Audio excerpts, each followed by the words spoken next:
Hi yogis, welcome to session 6, our final session on trauma-informed yoga.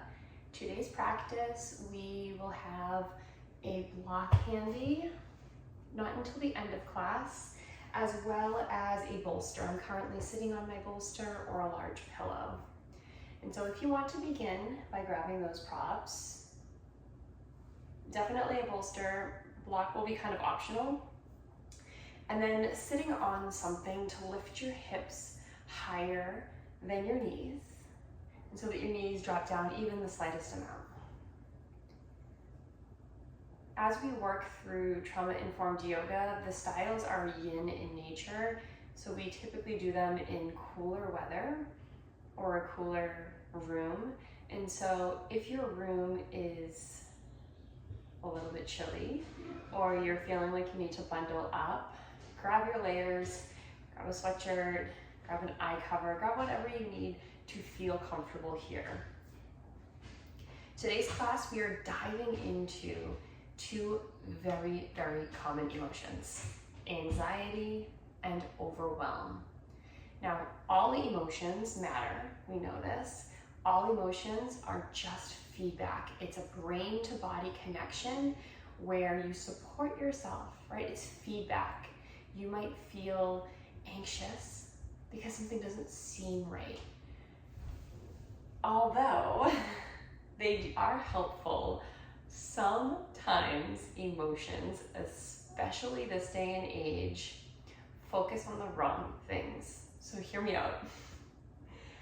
Nowadays, we might get anxious over something we said or didn't say to a friend or a partner, to a little anxiety of like what we're wearing, are we gonna fit in, overwhelm when there's a lot to do on our list, or anxiety over performing your job well, or did I make a mistake, teaching yoga? Did I have everyone hold everything equal on their left and right side, or did they linger longer on another? Did I forget a pose? These things are normal in this day and age, but if we were to go back in time a couple hundred years ago, even a couple thousand years ago really, and we think of what humankind was going through then, their worry and overwhelm was on the root, right?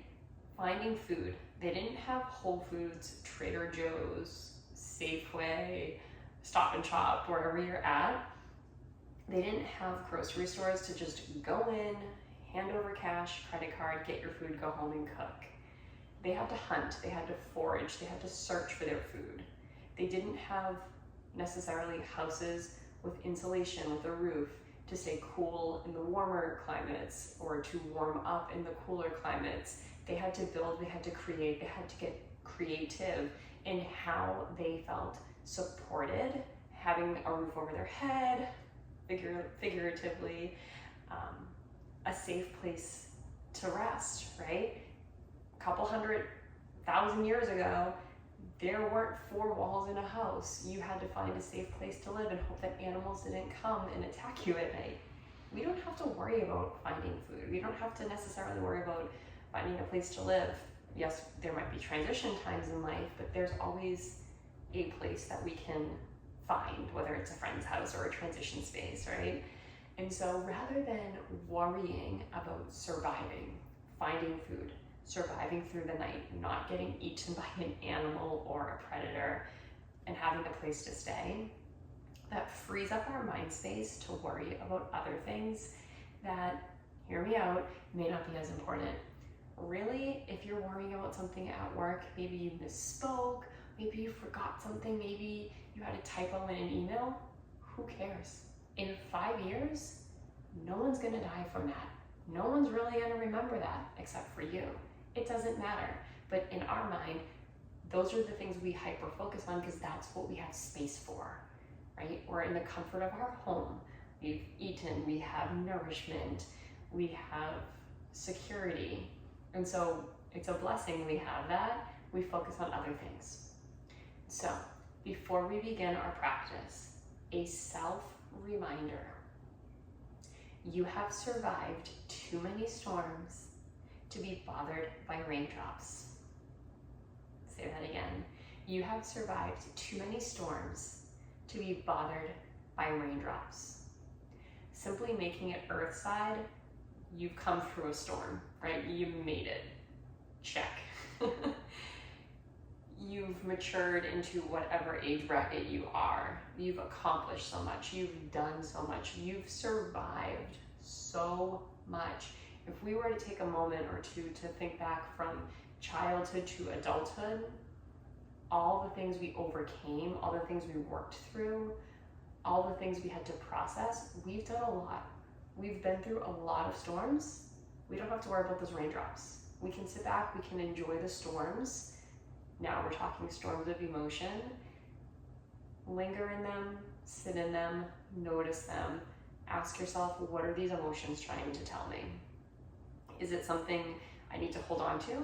Is my anxiety warning me of an uncomfortable, unsafe situation? If so, I act on it. However, if that anxiety or overwhelm is focusing on things that don't matter, you can let it go. So sit with the emotion, especially when it comes up, when it bubbles up. Sometimes it seems to come out of nowhere. It's a gradual buildup and then it boils over. Sometimes it's just one situation. Shoot, I sent that email out, I made a typo. I literally did that today. I was emailing my coworkers and I had a typo, and for a quick moment I had a little anxiety of like, oh my gosh, can I go back and delete that email? I made a typo, I made a mistake. And then I thought, nobody cares. Sent them a follow-up and was like, hey guys, I know how to spell that word. Moving on from it, I'm gonna label it, I'm gonna call it out, and I'm not putting any other time and stock into it. It's over. Get rid of that anxiety. So, with all of that, today we are going to move through certain things to help us calm and relax, to alleviate anxious thoughts and tendencies, to get out of our head where overwhelm lives. And so we're trying to get out of our head space. Our brains are so beautiful and brilliant, but they're always working. It's like a motor that's going. Let's slow it down a bit. Go into the body. You have gone through so many storms to be worried about a raindrop. So my friends, whether you're sitting on a block or a bolster, sit up tall, relax your shoulders, close your eyes.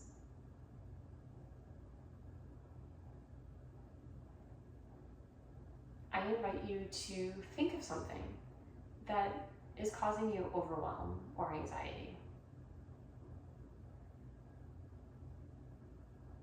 And then I ask you to think, does this situation, does this feeling warrant my space and time? If I forget about it, if I don't do anything about it, is it going to harm me? Is it going to harm somebody else? Or is it one of those things that is a luxury stress, meaning it's a 2024 problem, something that in 5 years won't matter, something that perhaps didn't exist a couple hundred years ago?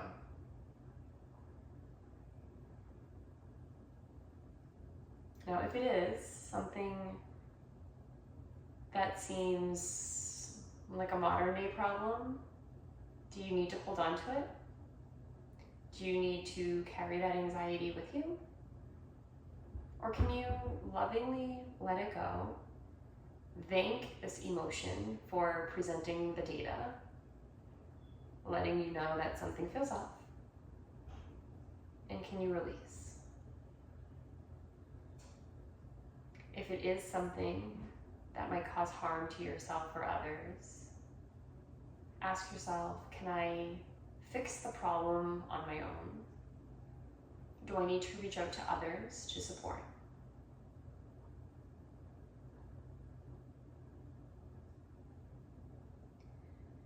Now, something I learned when going through this trauma-informed yoga, we did a deep dive into many emotions. This series focused on the 6 major ones. But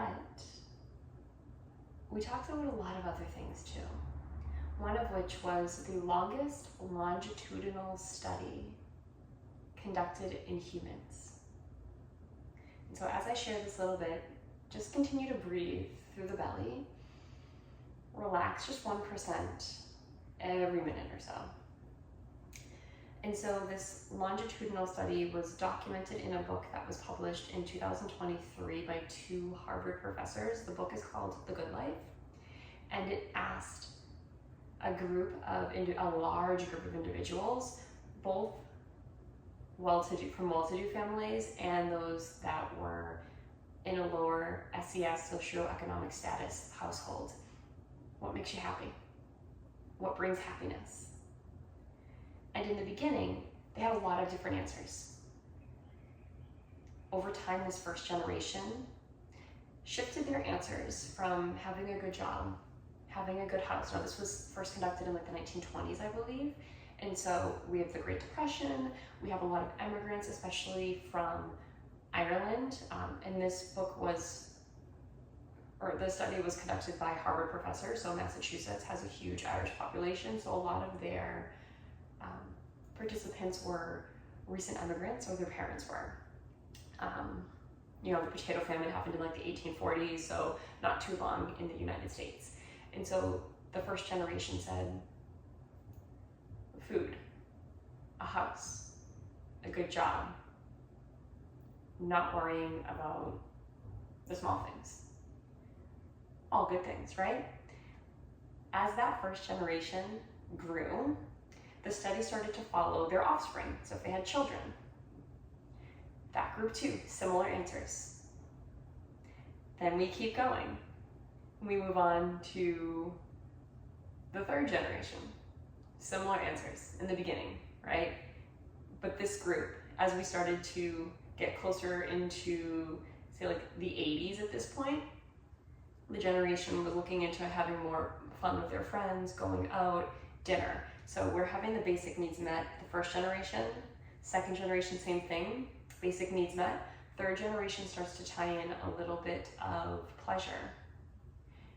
Now, some of the families are in the fourth generation, not all, but they are started off saying, especially like 20 years ago, that they wanted to be a celebrity, what would now be like a social media influencer, right? They wanted to have fame, they wanted the best clothes. And so we go away from the root, the support, what we need, and they're transitioning into more materialistic things. Something interesting with all the generations, so they're mostly in that third generation, some going into that fourth generation at this point. As people age, they realized, yes, having a job is important because it gives me this feeling of giving back, of supporting family, whether it's stay-at-home mom or going out to work, or stay-at-home parent, I should say. And they all said, yep, we still appreciate having a home over our head, food to give our family, taking family on vacation. But all of the answers as they started to age pointed to one thing. The thing that brings happiness is the relationships in your life. Simple. From there, this book, this study has dove into that, meeting with all the participants at least twice a year in person for a half day to a full day, connecting with their families, going into their homes to see how they react, how they relate to their partners, their children, their grandchildren. They discussed their work. They did everything you could think of with these people. Questionnaires when they're not together, phone calls, going through their journals. There was so much research. This is continuing to go on to this day. All of them has said that the relationships are what matter.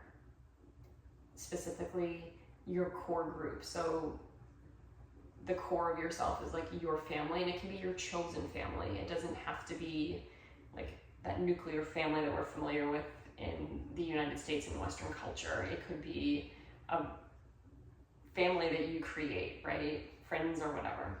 And then it goes out into more friendships and talks about those relationships. And then it goes even further out, your work. Now your work can be where you work and your coworkers, or if you're a stay-at-home parent, like the play dates and the parents that you connect with, because those end up being your coworkers, right? You're together in the same job, working together.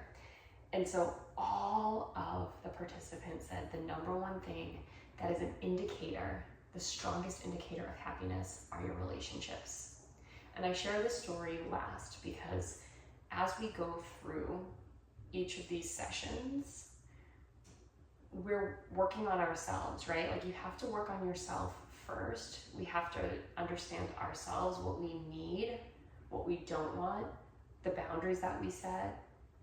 We need to know that all emotions matter, and when these come up, is it something that is telling us information that we need to hold on to and work through, or is it something that's like a modern day stress, worry, reason for insomnia that we can kind of chip away at and let go of? What happens is when we have strong, solid relationships, and it doesn't have to be a lot. The study showed that as long as you have a couple of tried and true relationships that you feel you can be yourself with, that you don't have to worry if you misspeak or you disagree that it's going to cause any big explosion, right? That all the other negative emotions are easier to handle if you have a good relationship or a couple of good relationships. And so as we are here in our final session together, before we officially begin, I ask you to think of those people in your life, those relationships that you have, that you can call on, that you can have intellectual conversations with, that you can lovingly disagree with and respectfully listen to their side. Those people, when something good happens, you want to call them up right away. And those people that when you're falling apart, experiencing these negative emotions, they're going to help you. They're going to work through, they'll listen to you, or they'll offer advice. They're there for you. Think of those people. Picture them in your mind's eye. Now think of how they make you feel. How do you feel just thinking of them? Right away, you might feel anxiety and overwhelm melt off your body. And so as we move on and work through this class together with support of anxiety and releasing overwhelm, I invite you to think of the people that you can call on when you're having these big emotions. Not just anxiety, but if you're struggling to sleep, if you're feeling depressed, if you're feeling angry, call on those people. It's not a burden. They'll let you know if you are overwhelming them. But call on those people. All right, my friends. So from here, I invite you to butterfly your feet. So Baddha Konasana, soles of feet together, knees out wide, and then shimmy your feet a couple inches apart. Sitting up tall, I'm going to start with some tapping today. Full rounds of tapping, and as we tap, I'm simply going to repeat our intention for class. If there is something else more specific, as we go through, we'll be doing 3 full rounds of tapping. As we go through our tapping session, I invite you to speak out loud or think to yourself anything directly connected to anxiety or overwhelm that you want to work through. For instance, if you're arguing with your boss, right? So if we start tapping on our hand, our intention is, I have the power to create the life I want. And so let's just say, I'm making this up here, this doesn't pertain to me, but I'm sure it pertains to many people. You're not happy in your job and you want to leave, right? Think about why. Maybe your boss doesn't get you, or you don't have coworkers to support you, right? So you might say something like, I have the power to create the life I want. My boss doesn't listen. They don't get it. I have faith in what I do. I know I'm a valuable worker. My coworkers and I don't connect. I know I'm good at my job. I'm a good person. I let go of the anxiety around work. Now, I'm gonna pause there. That's just an example, so kind of working through specific details as you're tapping, you're welcome to do that. I'll continue to repeat our intention and our intention only, which will be a holistic anxiety and overwhelm release. So, when we tap, there are specific parts. We've done this before in the previous session, so we'll get right into it. Take your peace fingers, maybe even 3 fingers if you want more feedback. You're going to start by tapping the outer hand just underneath the pinky. I have the power to create the life I want. I have the power to create the life I want. Top of head. I have the power to create the life I want. Inner eyebrow. I have the power to create the life I want. Outer eye. I have the power to create the life I want. Below the eye. I have the power to create the life I want. Below the nose, on the upper lip. I have the power to create the life I want. Under the lip, I have the power to create the life I want.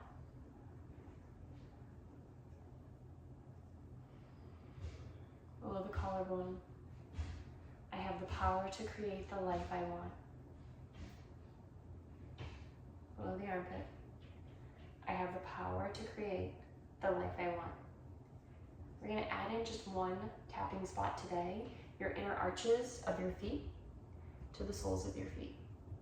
I have the power to create the life I want. Back to the hand.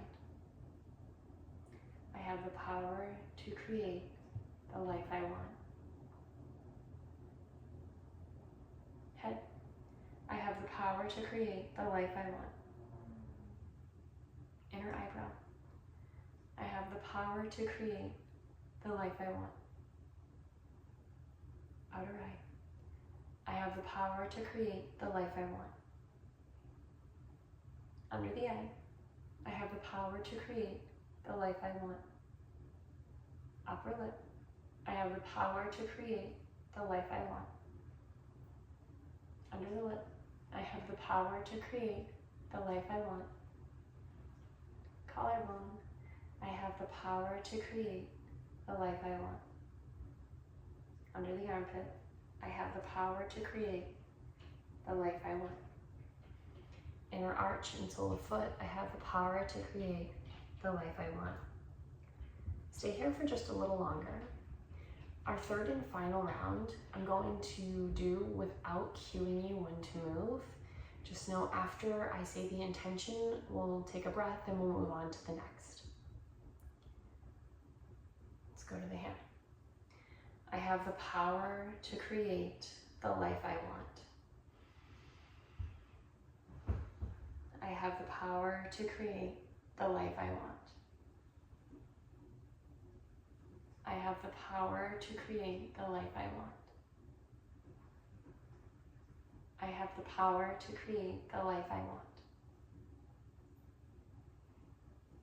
I have the power to create the life I want. I have the power to create the life I want. I have the power to create the life I want. I have the power to create the life I want. I have the power to create the life I want. I have the power to create the life I want.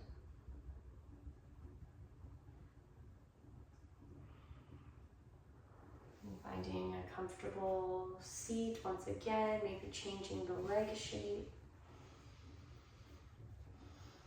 Today our breathing is box breathing. First, let go of all the air in your lungs. Inhale for 4. Hold for 4.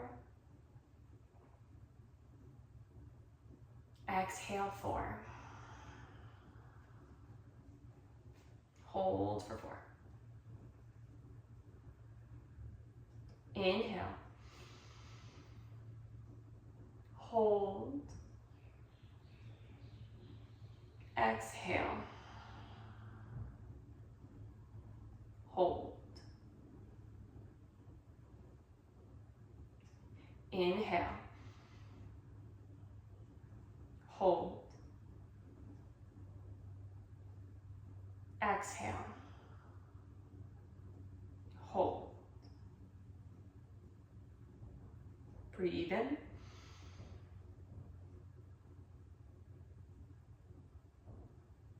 Breathe out.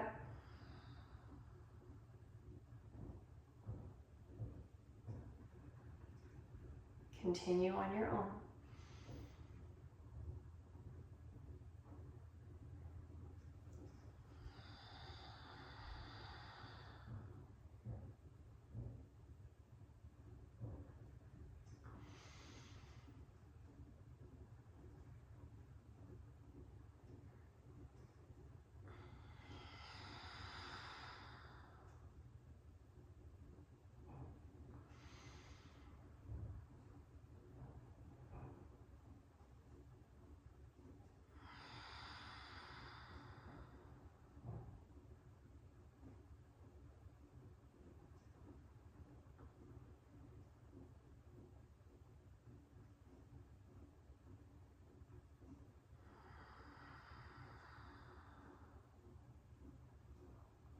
One more round.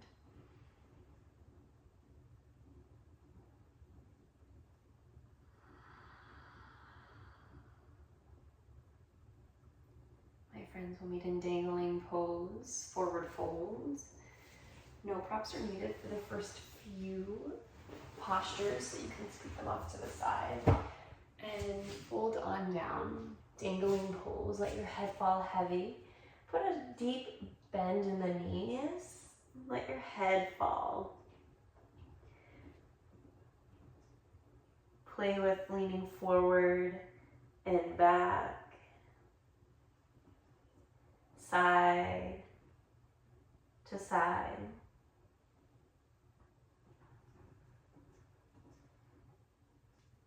And then, my friends, settle into dangling pose, a little bit more weight in the toe mounds, then heel. Let the toes be light though. Let the torso drape over the legs, round your back. We're not here too long, so let your head fall heavy. It's an inversion. Inversions counter anxiety and overwhelm. They literally get you out of your head, as it feels as though blood is rushing to it.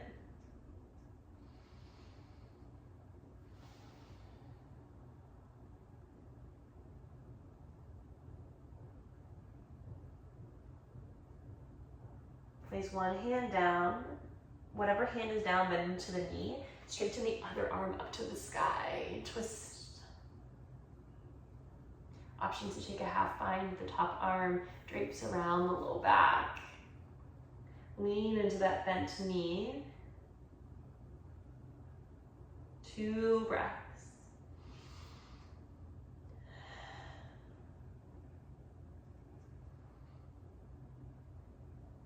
As you exhale, release. Opposite hand down. Whatever hand is down, bend the knee. Straighten the opposite leg. And then the straight leg and arm are reaching in opposition. Option to take a half bind with that top arm.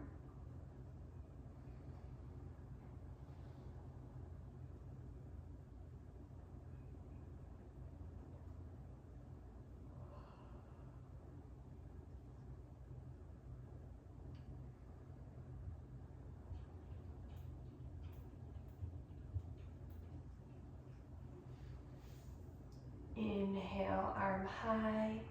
Exhale, fold. Inhale, half lift, hands to shin. Lengthen the spine, long spine.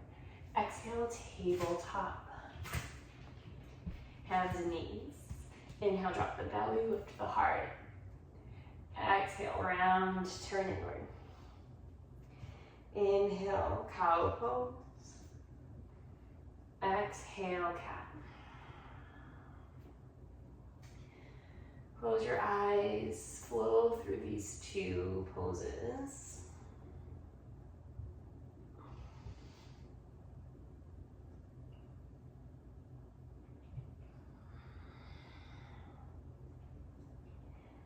Want to add on any ditties, any things that make your pose yours, whether that's a sway side to side,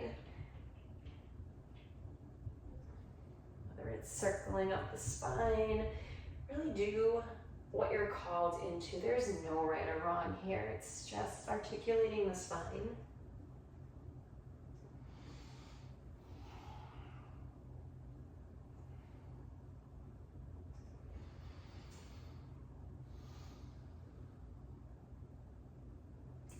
And then find a neutral spine. Widen the knees just a couple inches. Inhale, left arm high, twirl the wrist. Exhale, threaded needle, crawl your left hand between your right wrist and knee. Come onto the left temple, and then option to either extend the right arm overhead, fingertips and palm down, or you could take a half bind, taking your right arm to your low back. Wherever you're at, notice your left shoulder, your left scapula, the rhomboids. Getting a little into the erector spinae here as well. The left hand can be palm up or palm down, yogi's choice. I traditionally like to do palm down because it allows me to crawl my fingertips further away. And then once I find that depth, I flip the palm up. Do what feels good here. Reminding yourself that you've gone through far too many storms to be concerned with a little raindrop. Every time I think of this class, I think of Taylor Swift, just shake it off. Literally shake off the anxiety. It's a beautiful way, truly, to let go, is just shake.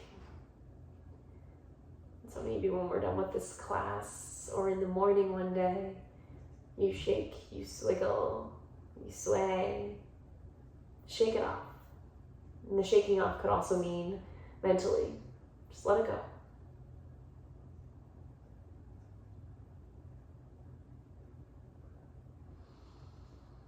Two more breaths.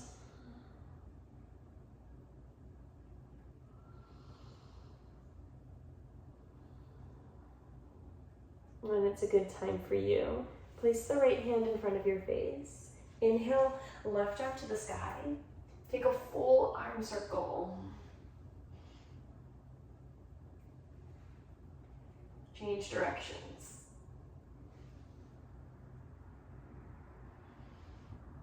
Left hand down. Inhale, right arm to the sky. Exhale, thread the needle. Right hand goes between the left wrist and knee. Come onto the right temple. Either extend the left arm overhead or take a half bind with your left forearm to the low back. Create enough space behind the right shoulder by crawling the right arm further enough away from you to feel the sensation.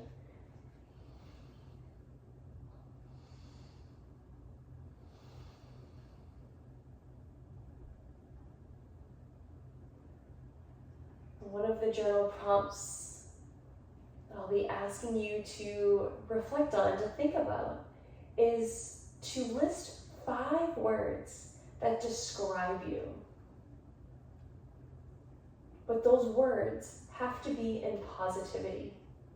So 5 positive words that describe you.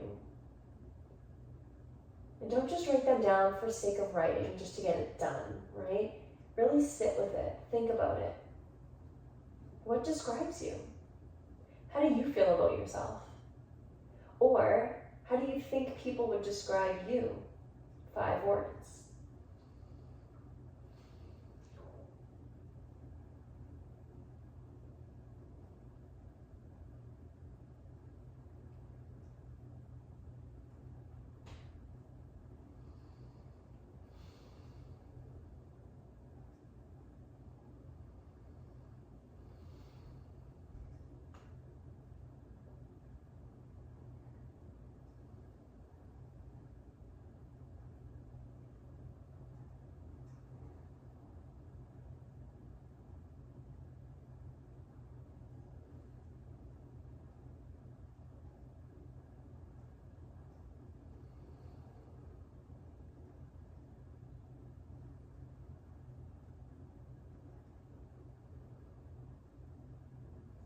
Take your left hand in front of your face. Inhale right onto the sky. Full arm circles.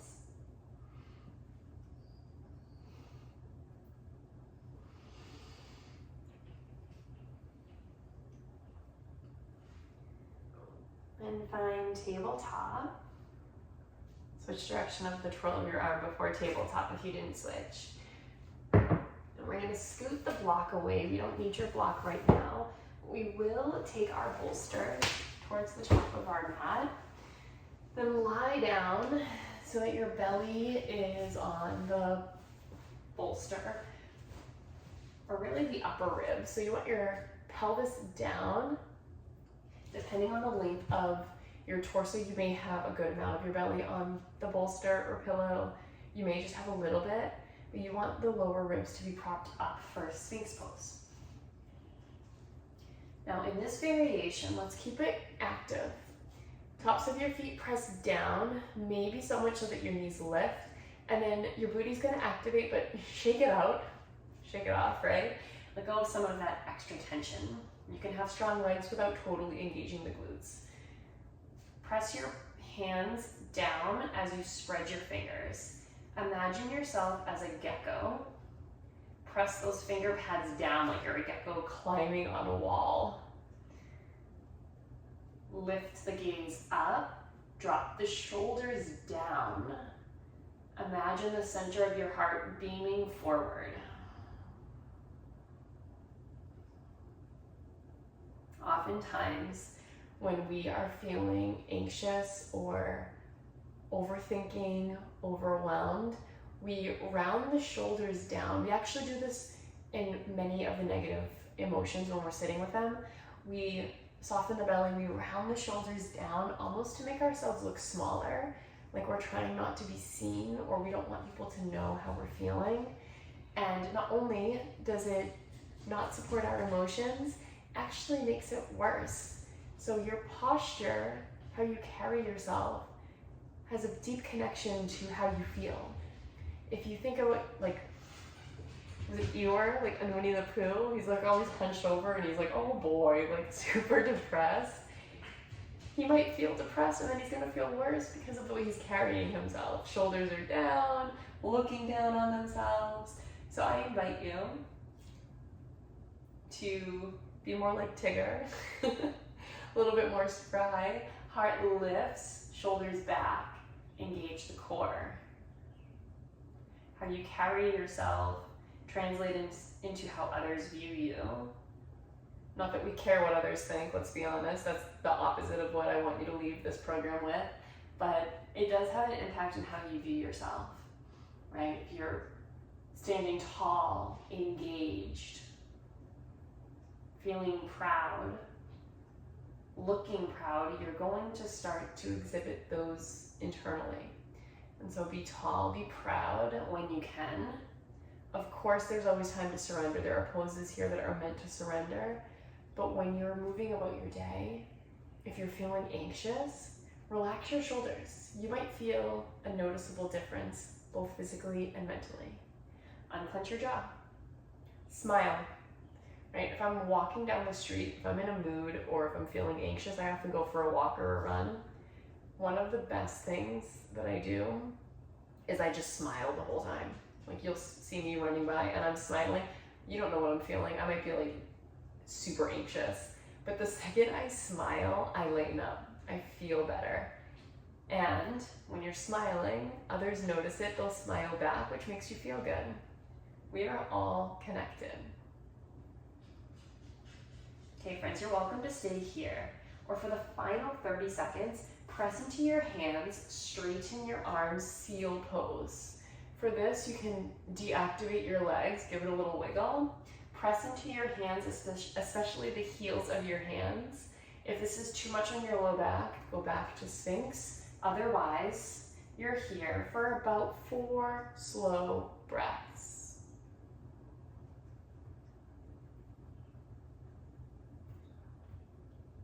Another journal prompt I'm going to ask you to think about is, what are you ready to invite into your life? What are you ready to invite into your life?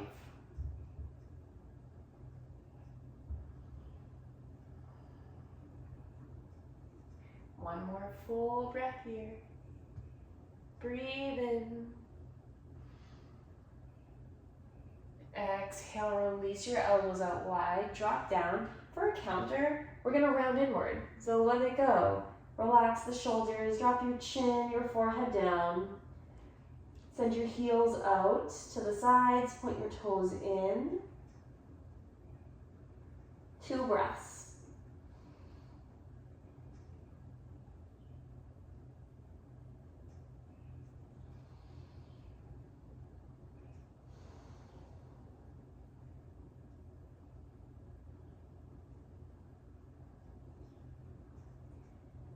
Walk your hands on the other side of the bolster. It's almost like you're in a baby cobra. Linger here for 2 more breaths.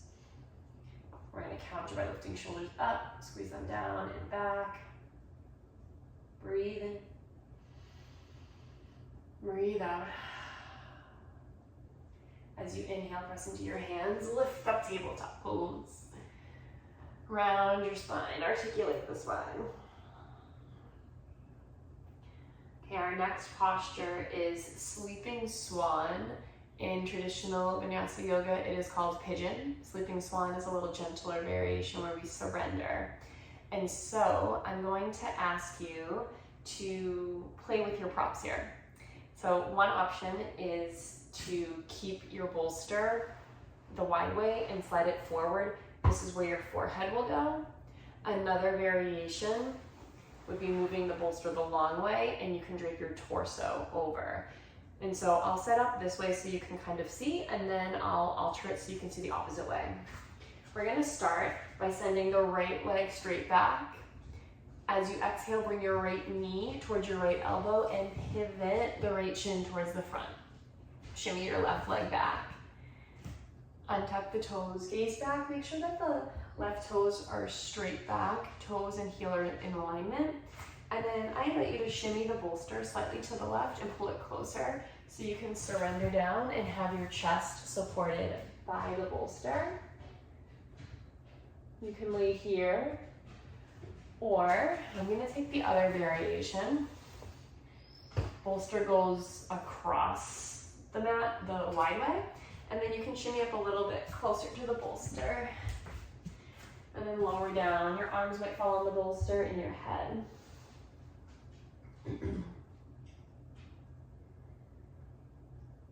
If you lean a little bit more to the right, you should feel more sensation. A little more to the left will be less intense. And so anxiety lives in many places of the body. Of course, it's in the head. Your heart rate might start to increase. But we feel it a lot in our belly and also in our lower half, specifically our low back and our glutes. When we're feeling super anxious, overwhelmed, we often inadvertently clench the booty.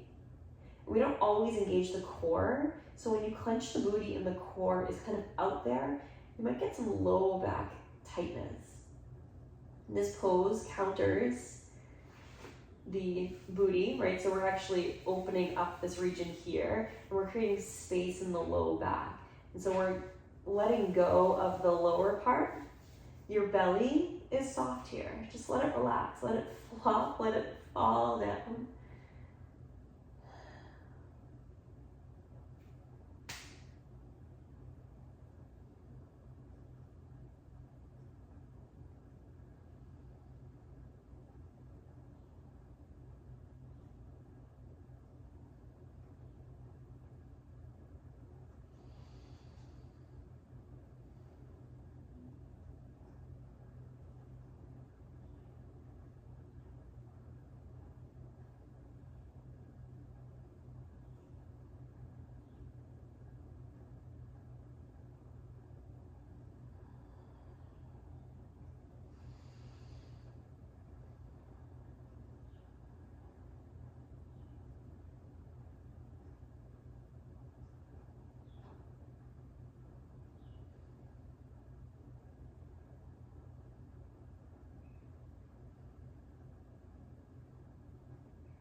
Take another deep breath in.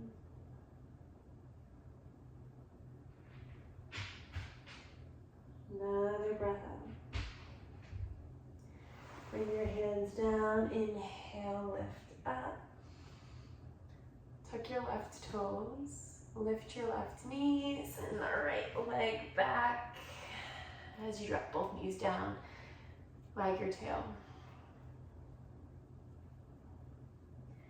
Another side, extend the left leg long. Exhale, bring the left knee to the left elbow, cross the shin over the mat. Shimmy your right leg back, untuck the toes and look back. Make sure that the right leg is straight. However you have the bolster on the other side, keep it for this side. Surrender yourself down. Now, when we think about the journal prompt of what are you ready to invite into your life, a secondary thought here is what are you willing to let go of in order to make space? And so if you're wanting to bring in more happiness, more joy, more time with friends and family, what are you willing to give up in order to do that?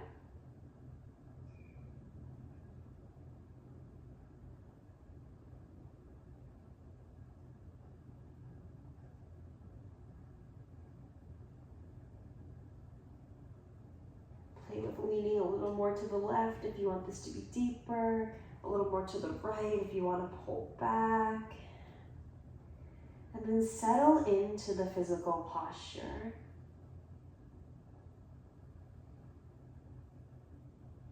Reminding yourself of those 5 words that describe you. How would you describe yourself, or perhaps how would others describe you? And moving on to what are you ready to invite into your life? And what are you willing to let go of in order to create that space?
2 more breaths here.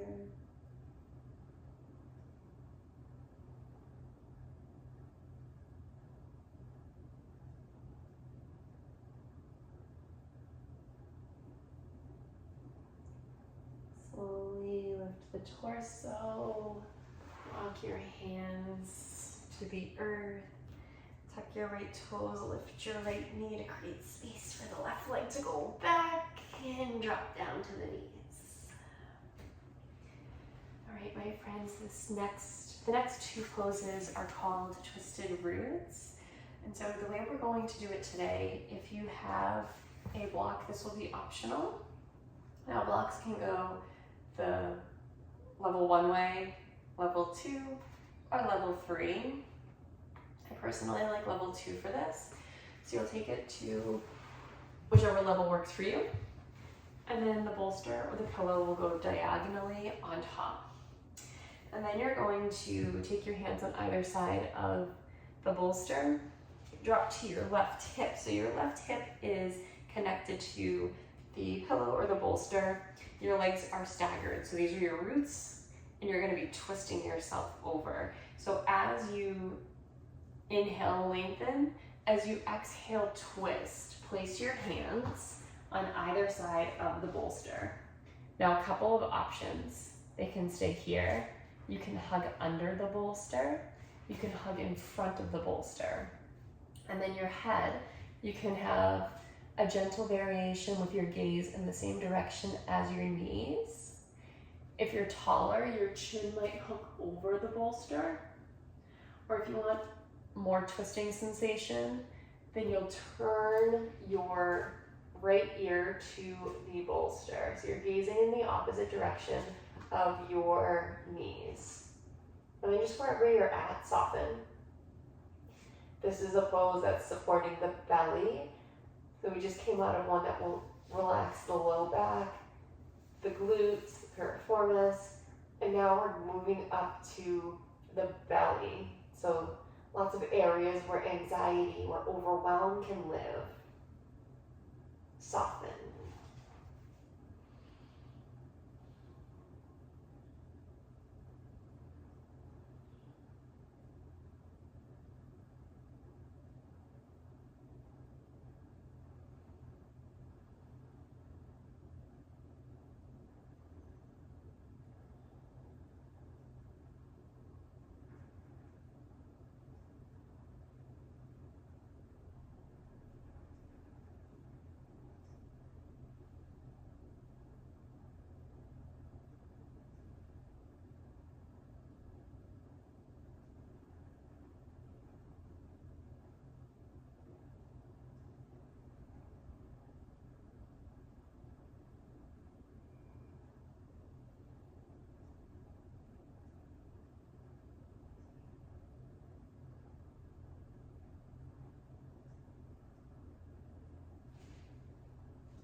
Slowly walk your hands on either side of the props.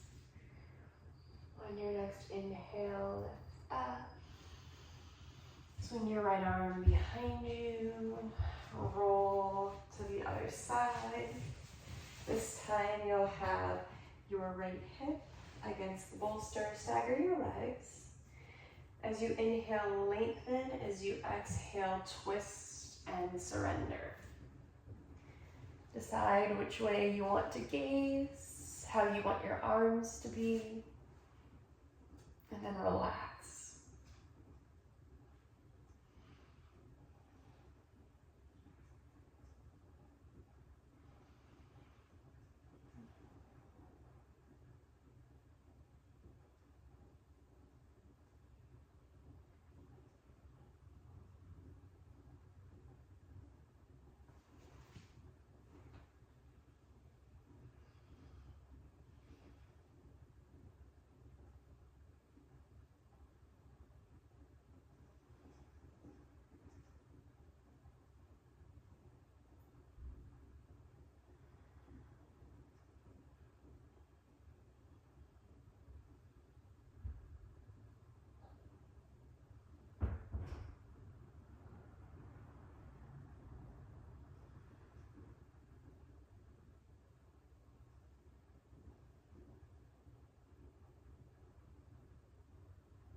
Take another breath in.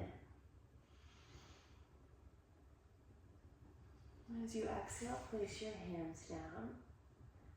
Little different transition. As you inhale, lift the torso, tabletop. Take your feet as wide as your bolster, tuck all 10 toes under and lift up.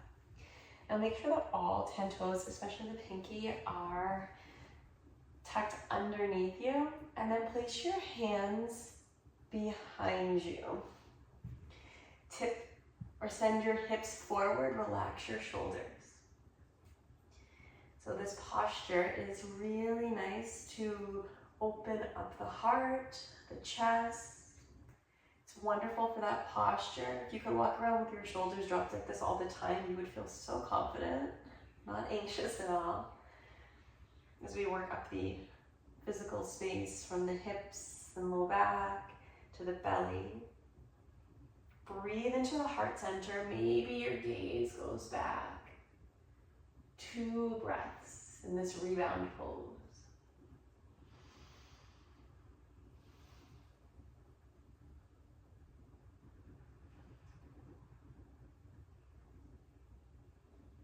And bring your chin down. Lift yourself up. Keep the props. Try not to move them. Sit on back. And then shimmy on up. I'm gonna get close to the props. We're not gonna use them, but just to keep space here, bring your body to the bolster and lower down.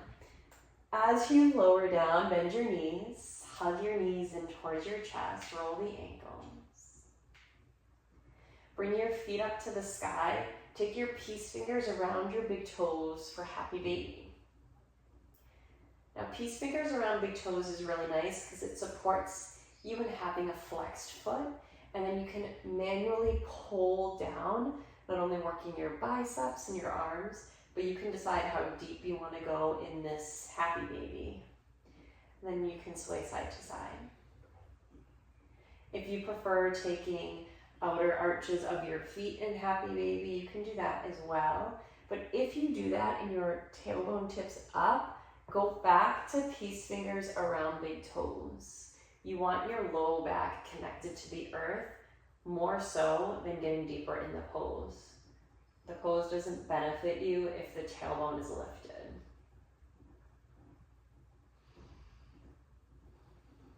We're just here for a couple of breaths. Happy baby invites us to be a little bit playful, happy, joyful.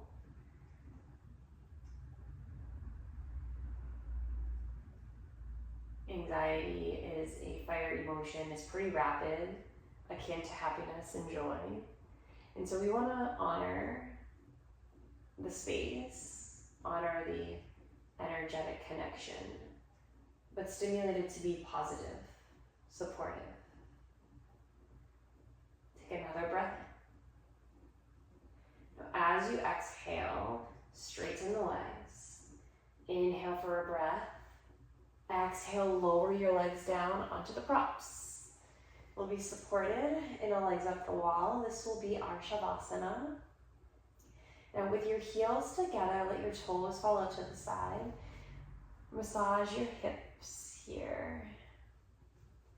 And then find your most comfortable arm shape. Maybe today, to honor the anxiety and overwhelm in the belly and heart, you place one hand over the belly and one hand over the heart. Or perhaps today, another arm shape is calling to you.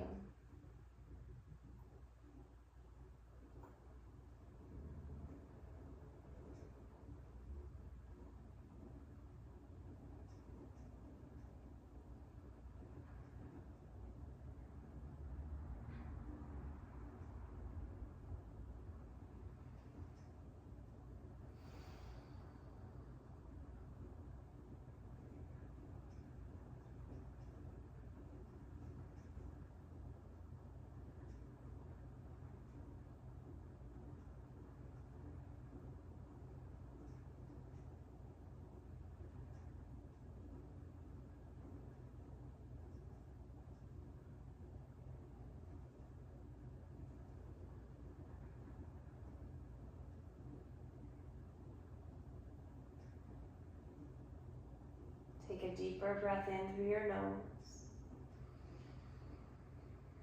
Open mouth, exhale. Sway your head from side to side.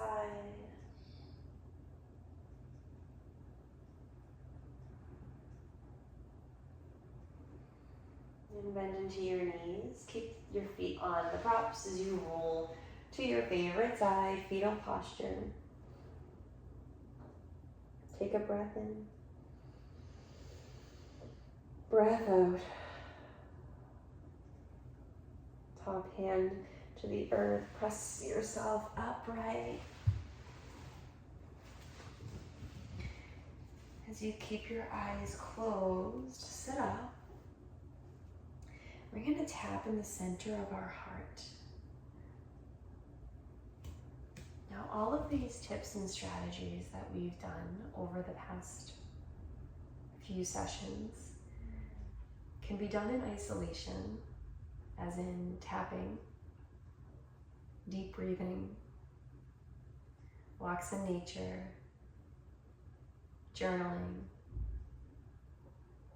It can all be done in isolation, or you can take these classes whole and go through as many times with this bundle as feels good.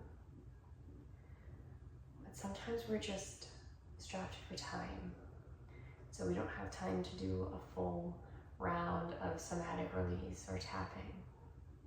Tapping on the center of your heart brings you into the present moment. And 3 times we'll come back to our intention. I have the power to create the life I want.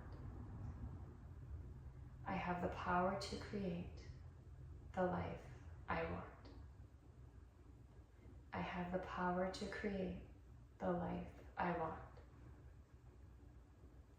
Hands come in prayer position at your heart center. You might feel the radiance of the tapping.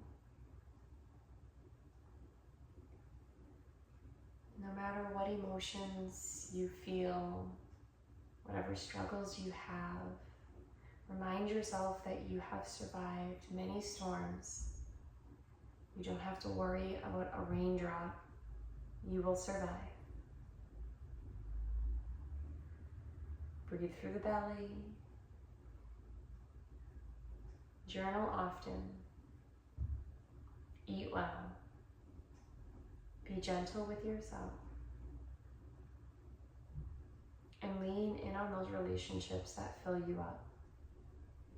Treat them as if they are the best prize, the biggest joy you could ever have in your life, for truly they are. Treat your people well, and they will do the same. And as always, all emotions matter. They are worthy. They are simply data points telling you what you need more or less of. Listen to them, use it as feedback, and carry forward. Thumb knuckles to the first eye center, your seat of intuition. With so much light, with so much love, with so much gratitude, I humbly bow to each of you. Namaste.